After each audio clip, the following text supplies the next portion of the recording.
Order! Order! You are an incorrigible delinquent at times. Behave yourself, man!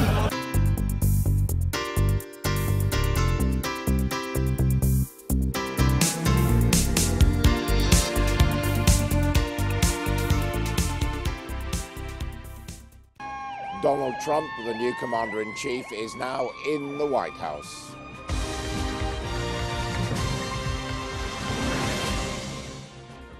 I, Donald John Trump, do solemnly swear that I will faithfully execute that I will faithfully execute the office of President of the United States. The office of President of the United States. After taking the oath, he used his inauguration address to repeat the promise he'd made throughout his campaign. From this day forward, it's going to be only America first. America first. His predecessor bid his farewells after 8 years in office and left the White House for the last time. Far smaller crowds than for Barack Obama, but still thousands of Trump supporters braved the rain and the cold to welcome in the 45th president. But there have been protests too in Washington, D.C., as perhaps the most controversial president in history took office. Well, good morning from Washington, D.C., America's seat of power, the nation's capital, where the billionaire businessman Donald J. Trump was today sworn in officially as the 45th president of the United States. In an uncompromising inaugural speech, Mr. Trump's message was clear: America first. He told the nation to think big and dream bigger, promising to return jobs, wealth, and the country's borders, and claiming his administration will work to two principles: buy American, hire American. There was a swipe at the political elite of Washington, and he promised to give power back to the people who put him in office. These are latest pictures just in of President Trump returning to his new home, the White House, after the parade had gone by. There he'll have some downtime before going out tonight to the first of 3 inaugural balls. Our US correspondent Greg Milan reports now on the remarkable rise of a president already proving divisive. On the day he became the most powerful man on earth, Donald Trump sought the traditional spiritual guidance at the church a short distance from the White House, his First Lady by his side. In the Oval Office, the man he's succeeding, at that desk for the final time. A last look around. Morning, everybody. Morning, sir. Morning, sir. Morning, sir. And after 8 years, he walked away from the seat of power. How you feeling? Feeling nostalgic? Of course. This is all about projecting an image of the peaceful transfer of power. At the front door with Michelle, a husband and wife about to return to life as private citizens. How are you? Good to see you. Congratulations. The greeting was good-humored. So nice to see you. How are you? Go right here. This is Trump's gift appeared to cause some confusion. How's church? They smiled for the cameras and headed inside for tea and coffee. Many of those unhappy at Trump's victory would have preferred someone else. Who can guess what was going through Hillary Clinton's mind as she took her place as a former First Lady? At that very moment, Obama and Trump were setting off from the White House. The crowds along the way, perhaps not as large as expected. Certainly nothing like the 2 million who came to see Obama become president, but thousands of the Trump faithful were here.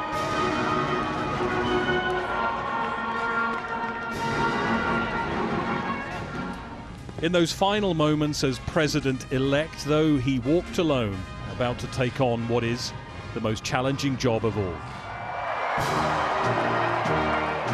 With his trademark greeting, Trump took the adoration that he's beginning to get used to.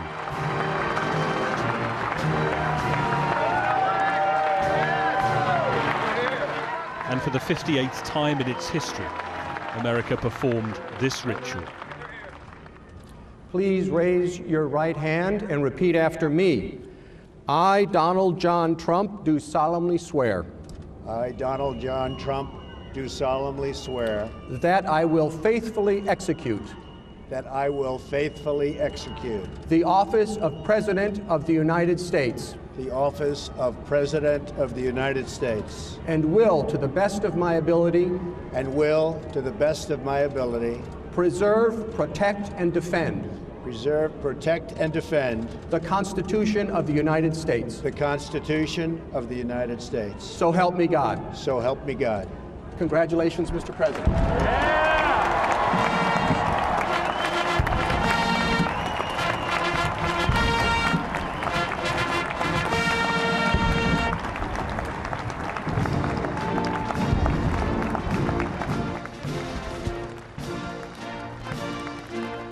His inaugural address was unlike any this country has ever seen, with hints of that campaign speech. Today's ceremony, however, has very special meaning, because today we are not merely transferring power from one administration to another or from one party to another, but we are transferring power from Washington, D.C., and giving it back to you, the people.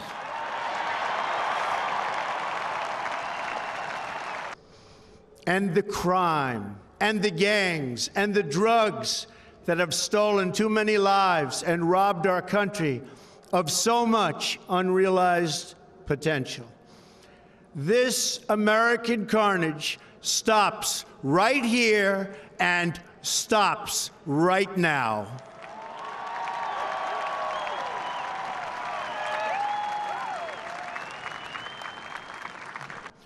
From this day forward, a new vision will govern our land.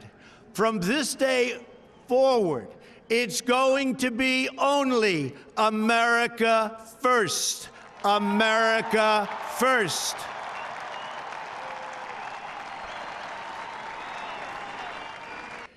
Together, we will make America strong again.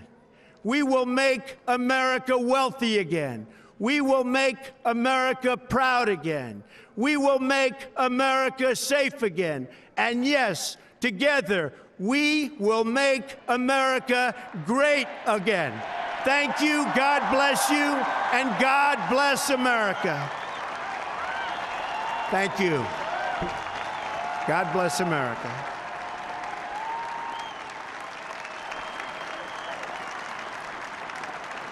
Good job, said now former President Obama. As the crowds reflected on a moment they've longed for, there was one last piece of tradition for the outgoing president, walking through the rotunda with an apparent offer of help. We'll be right round the corner, he seemed to say, and out to what used to be his Marine One.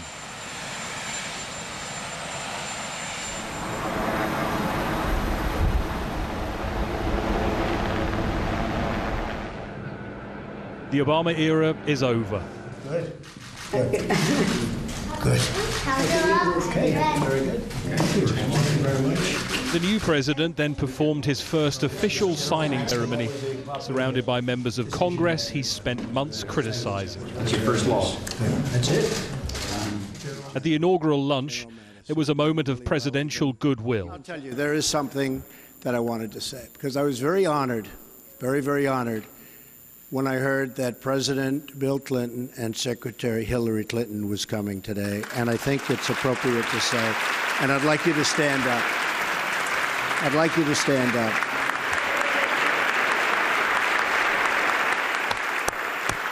And honestly, there's nothing more I can say, because I have a lot of respect for those two people.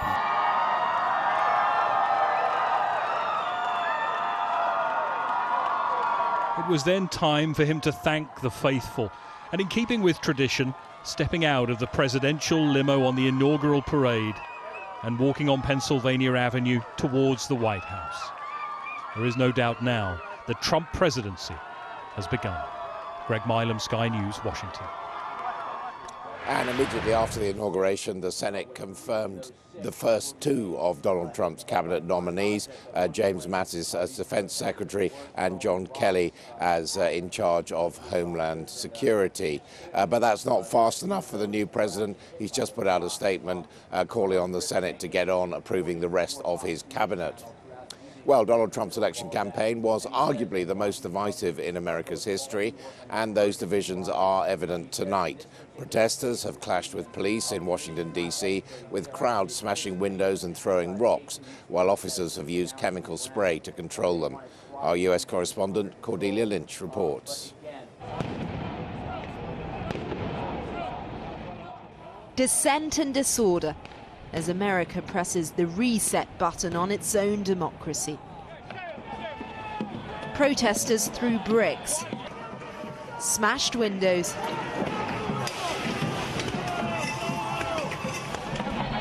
and were met with tear gas.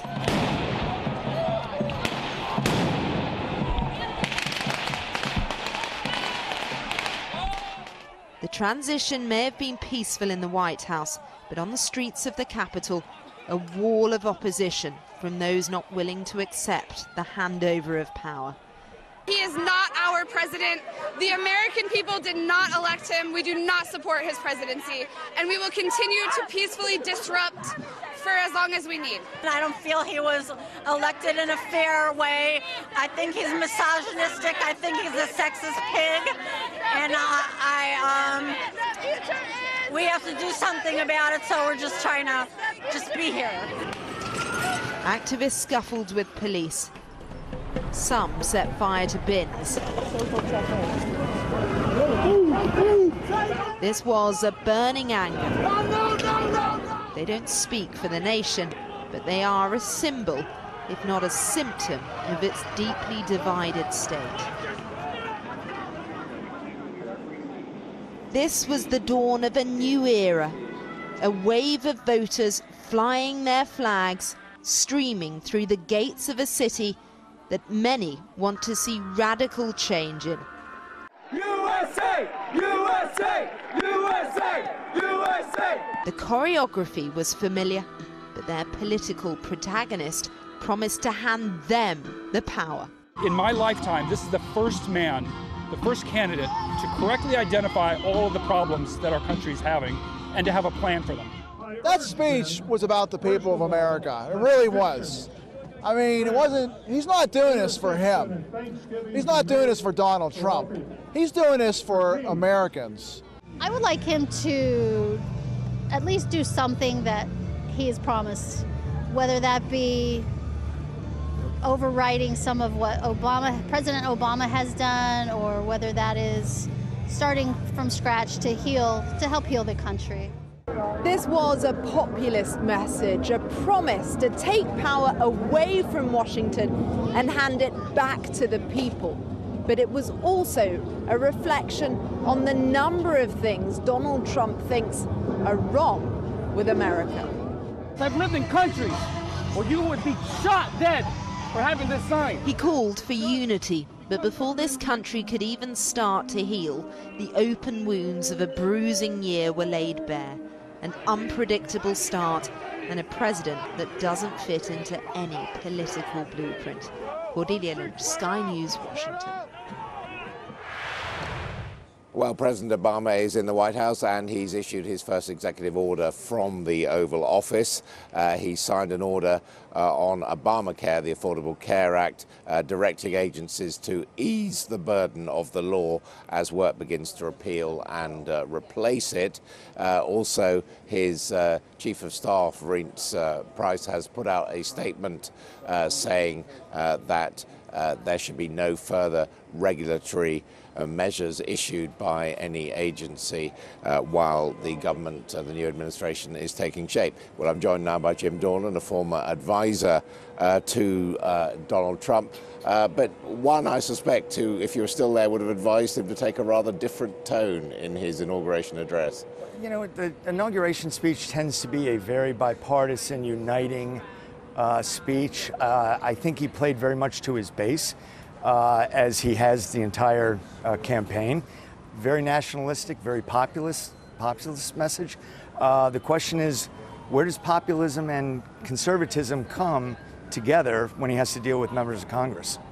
What do you mean that he might alienate them?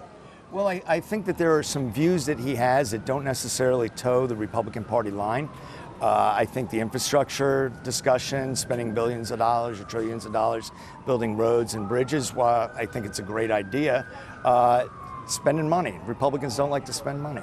But when he's said it and he's put it out there, he's talked about bringing up jobs, he's talked about building a wall.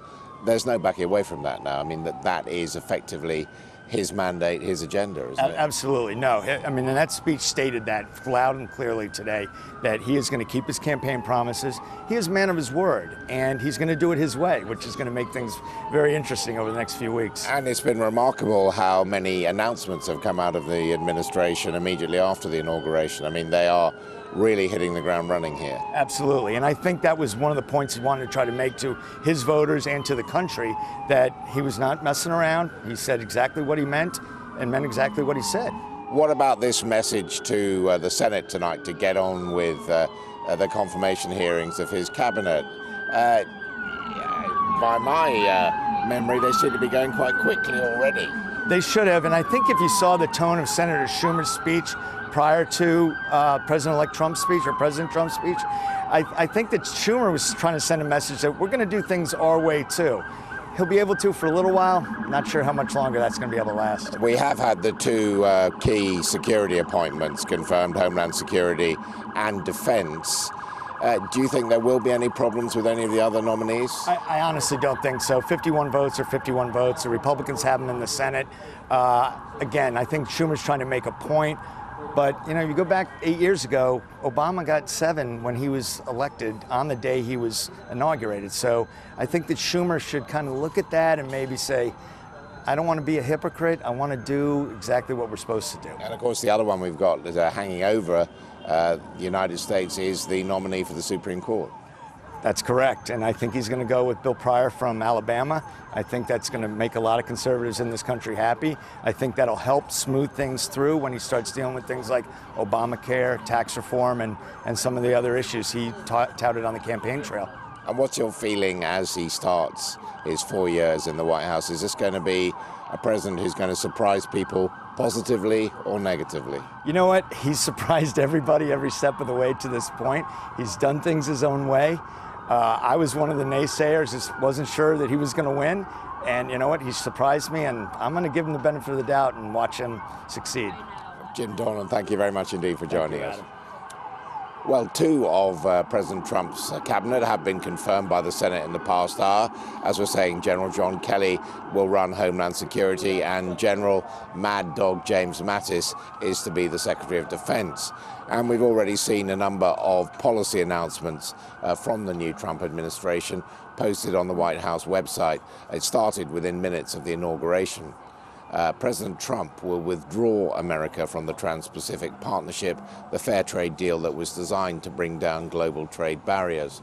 He underlined his intentions on climate change, saying that he would cancel the Climate Action Plan and the Waters of the U.S. rule. America will develop a new missile defense system to protect against attacks from states like Iran and North Korea. The president will also follow through on his commitment to build a border wall with Mexico to stop illegal immigration. And finally, he will uphold Second Amendment rights, that is the right to own a gun, at every level of the country's judicial system. He has also pledged to cut taxes, including corporation tax. Well, joining me now is our diplomatic editor, Dominic Waghorn. Dominic, that's quite a programme. It is quite a programme, and it's more about sort of overall ambitions rather than specific details. But I think this is a transition team who've been wary of the possibility that he would be seen as somebody who's long on slogans and doesn't have specific ideas about exactly what he wants to do. So they've hit the deck running. They've come in here, and as soon as he gave that inauguration speech, the first thing started happening. The climate change plan that was so much a central part of the Obama administration at the end disappeared from the White House website, was replaced by the energy agreement plan, and then these other plans fell in place after that. Just on climate change, his nominee for Secretary of State has said that America will abide by the Paris Agreement, which is signed. Yeah, and he was tackled on whether he thought, Scott Pruitt was asked whether he thought that climate change is a hoax, which he said Donald Trump has said in the past. Yeah, Donald Trump has said it's a hoax dreamed up by China, I think, to give China more of a competitive advantage. Scott Pruitt wouldn't say that, doesn't think it's a hoax, but wouldn't be drawn on how much it's a man-made problem. And I mean, the first initiative to deal with climate change, this administration is going back, winding the clock back 8 years. The emphasis is on fossil fuels, it's on shale oil, it's on getting that out of the ground, and the hope is that will help fund some of the other things that the Trump administration wants to do. And reports that Theresa May be coming here next week, but not confirmed on either side, I understand. Not confirmed yet, but we have an indication it could be this week. Downing Street isn't going to, I think, go ahead of the White House in setting a date, but it may well be this week. It has to be said that Britain is really one of the only countries, apart from Russia, that Donald Trump has said nice things about since his election. That doesn't mean to say, though, that the administration, that the May government needs to be seen to be making too much of that. It'll certainly be capitalising on that, but I think Theresa May will be wary of the fact that Donald Trump is not a man who does relationships of any kind. He has a brutal approach to transactions. He sees deals very much in a kind of I win, you lose kind of way, and there is a risk for the May government to be appearing to be too obsequious or desperate to seek a deal. So they'll tread carefully. Also bear in mind that this administration is clearly opposed to a number of things which are very important to the May government, particularly on climate change, but the Iran deal as well. Other issues which British diplomats hope that they can try and use their leverage to persuade the administration to change its minds on, but at the moment it seems pretty adamant about changing. Dominic, thank you very much indeed. The inauguration speech is a rare opportunity to inspire the nation and set the tone of the presidency to come. From President Roosevelt's famous line that the only thing to fear is fear itself, to President Obama's new era of responsibility, the speech itself inevitably is a historic event.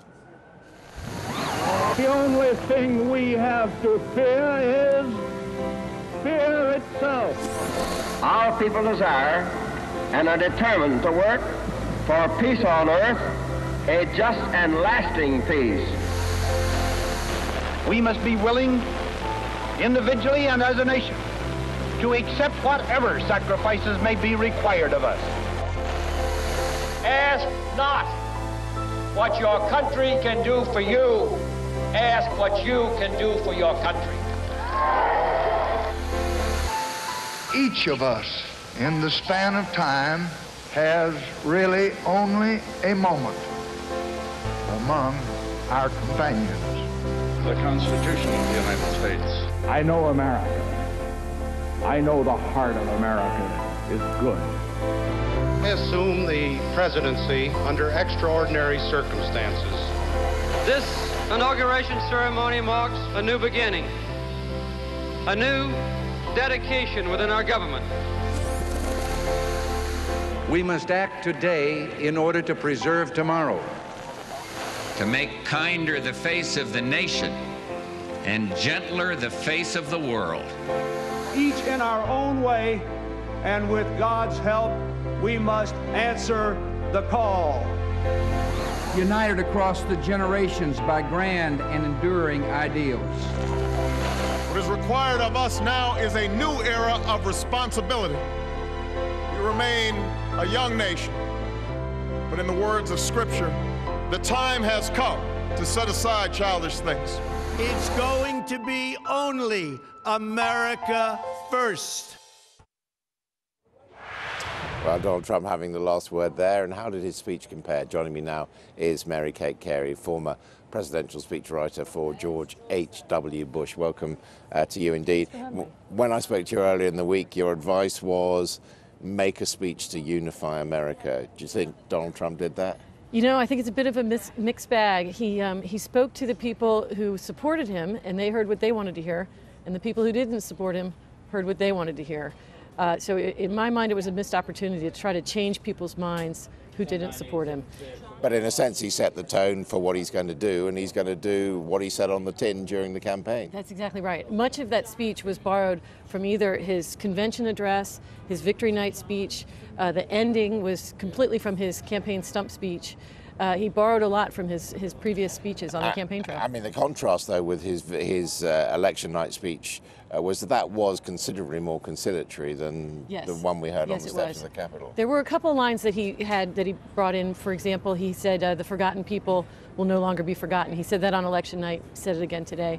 But in general, it was a much more conciliatory speech that November 9th.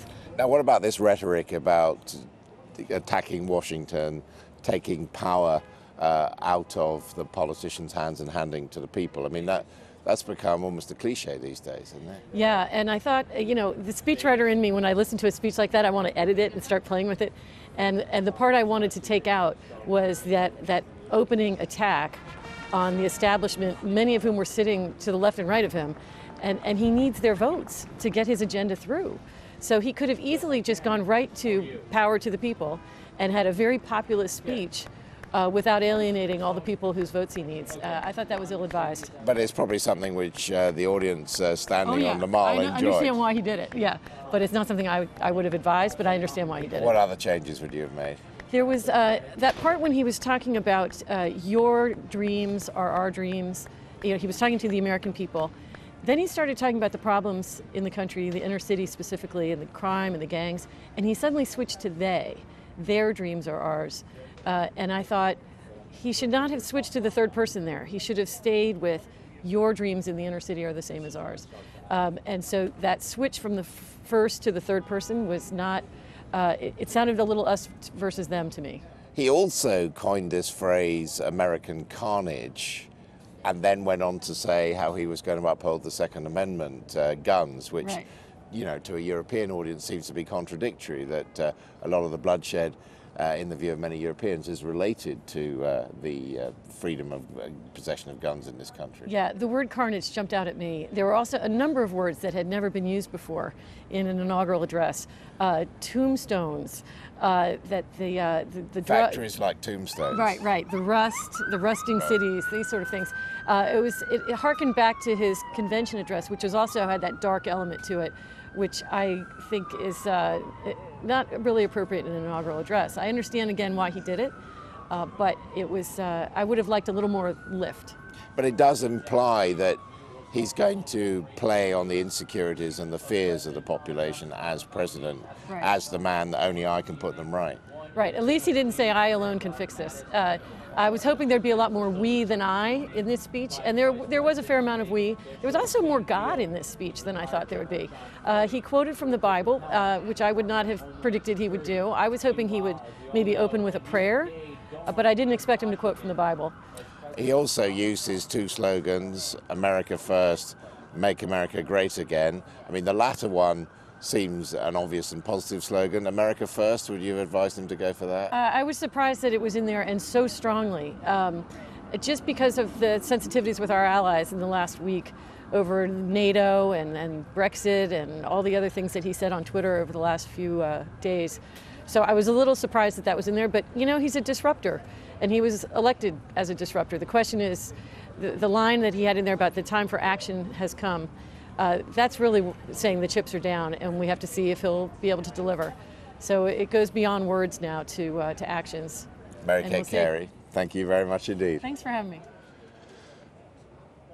Well, Donald Trump's isolation's core message today certainly resonated with his base. This is Sky News, and we will have, well, these pictures just in, the first of President Donald Trump in the Oval Office signing the executive orders on Obamacare and also on going slow on introducing other regulations.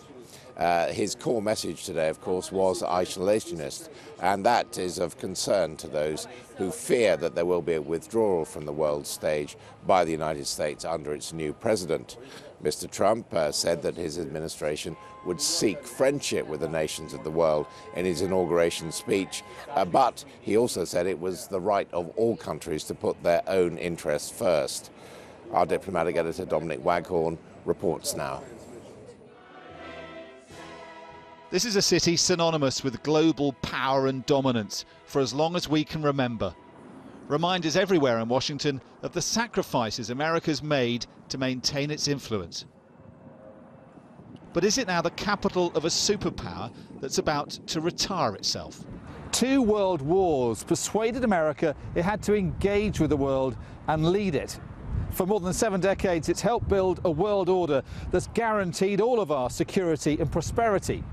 Now, for the first time, we have an American president who seems to want to withdraw from that.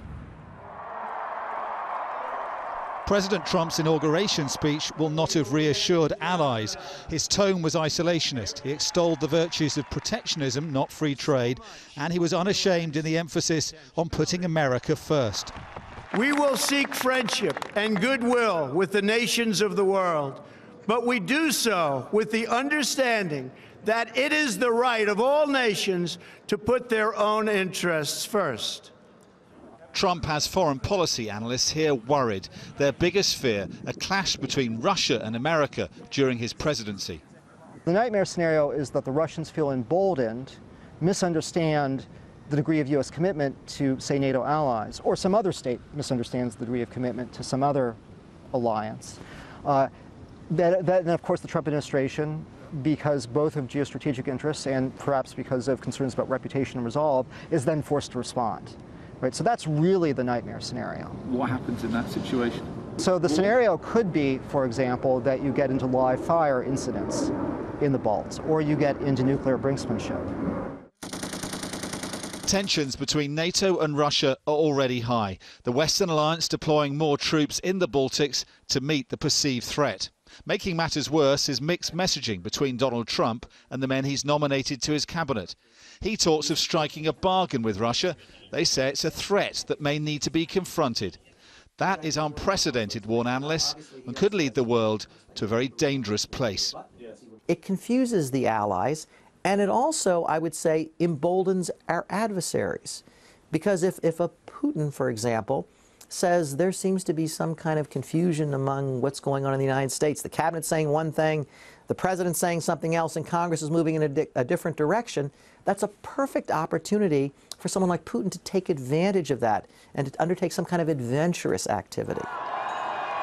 Even before he reached the White House, Donald Trump's new administration announced a flurry of new policies, with America First as the driving force behind them, ripping up Barack Obama's climate change plan, hinting at a different kind of diplomatic policy, and expanding America's military. No incoming president's caused such uncertainty and has had such little governing or military experience. He will now be tested in office. Dominic Waghorn, Sky News, Washington. Well, joining us now via Skype from New York is Ambassador Kurt Volker, the former permanent representative to NATO for the United States. Ambassador Volker, thank you very much indeed for joining us. How much of a change do you think the Trump administration is going to mean for the United States foreign policy? Well, I do think it'll be substantial change. It'll be a lot of change in tone. I think there'll be a lot more focus on action, and as Donald Trump put it, what will the United States actually do, and a lot less promises. So there'll be a little bit more alignment. I think President Obama articulated very high principles and values and goals, but there was very little follow-through, and a lot of allies and countries around the world saw the U.S. retreating. I think there will be less of that retreat under President Trump rather than more. He has said that his #1 priority of this administration is to crush Islamic terrorism. How is he going to do that without getting American forces and perhaps the forces of its allies more committed in the Middle East?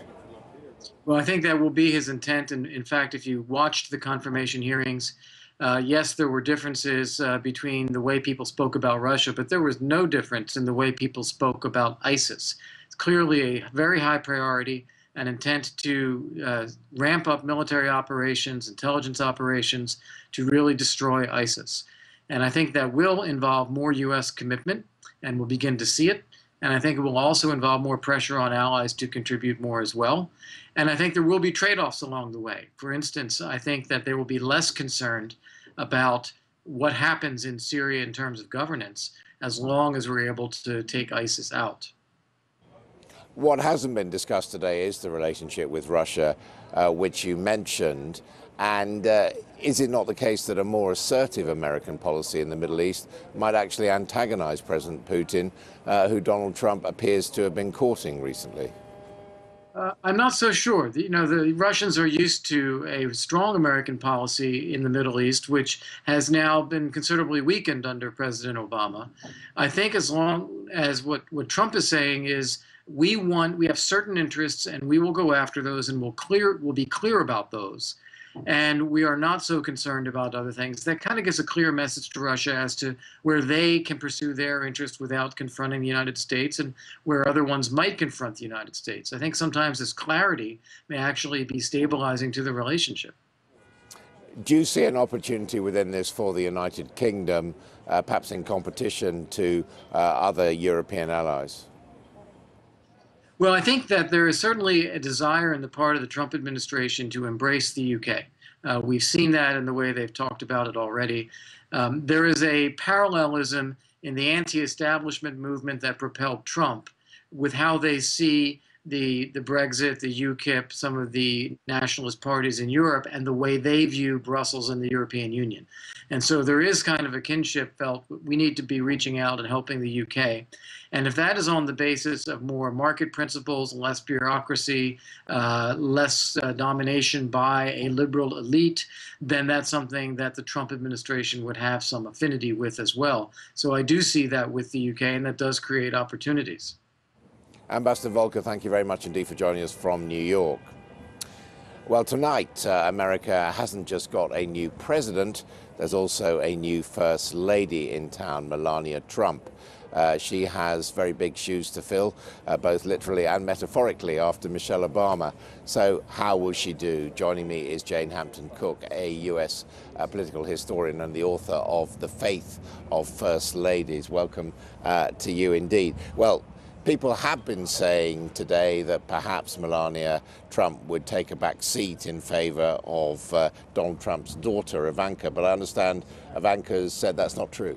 That's right. She's clarified that that's not the intent to replace, that role. But we have seen presidents look to their grown daughters for assistance. Thomas Jefferson, our third president, looked to his daughter to come in and help do some White House hostessing.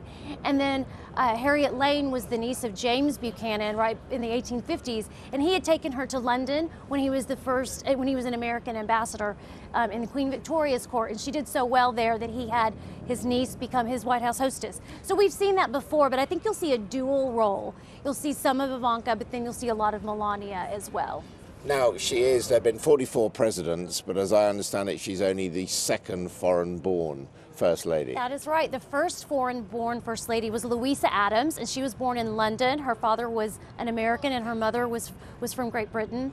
And so she was the first one, but she also spoke several languages, a lot like Melania, and that's, I think, a great skill. But she had English as a first language, which Melania doesn't. That's true. That's very true. And I think what was great about Louisa, and I think what will be good about Melania, is I think she can help Europeans better understand America, and then Americans can better understand Europe, because when they see a First Lady who speaks several languages, who's lived in different places, but who came to America following the American dream, as we like to say, I think that that's kind of an exciting opportunity that we really don't see very often in the role of First Lady.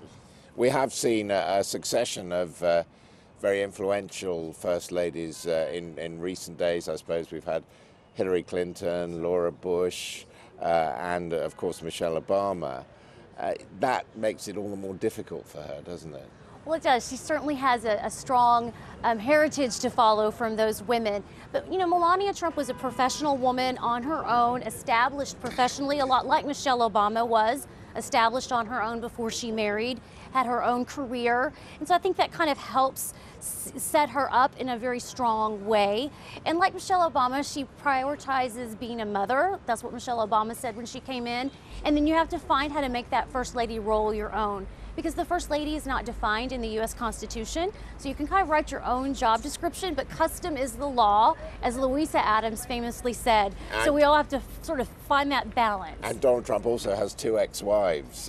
He sure does, yes. So that makes it more complicated as well. A little bit, yes. But, I think it's exciting to see. I happen to love the fashion aspect of things, so I thought it was beautiful to see her outfit today and how lovely. And Jackie Jackie Kennedy. You did think it was a Jackie Kennedy reference. Because Jacqueline Kennedy had a timeless, classic look about her and her style, and I definitely think we've seen that so far from Melania Trump. So we'll see where it goes. And I'm told it was Ralph Lauren. Was that right? I think, yes, Ralph Lauren. So, you know, there you go. Very classic and timeless quality to it. Thank you very much indeed for joining us. This is Trump, America's president, here on Sky News. Well, now the handover is complete. Barack Obama is no longer the president of the United States. So what next for the former First Family? Barack Obama gave an emotional farewell speech to his supporters this afternoon. You proved the power of hope. And throughout this process, Michelle and I, we've just been your front men and women. We have been the face, sometimes the voice, out front on the TV screen or in front of the microphone, but this has never been about us.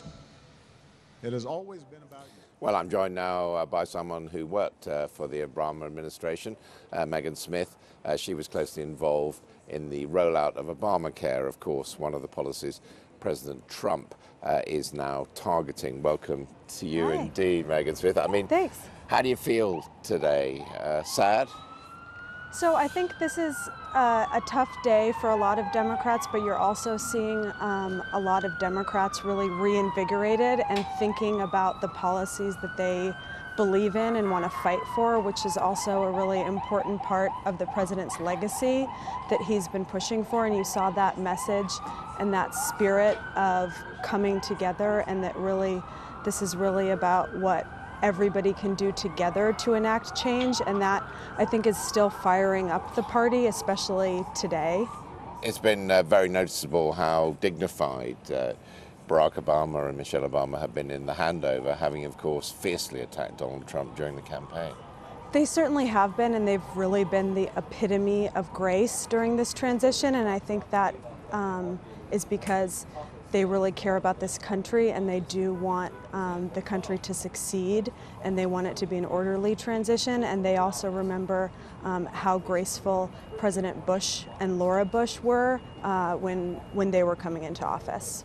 Well, Barack Obama, of course, is still a relatively young man, and he's been tweeting today. He's given up his POTUS account to Donald Trump, which Donald Trump is not using. He's still using real Donald Trump. But this is what he's been saying. Hi, everybody. Back to the original handle of @Barack Obama. Is this thing still on? Michelle and I are off on a quick vacation. Then we'll get back to work. In the meantime, I want to hear what you're thinking about on the road ahead.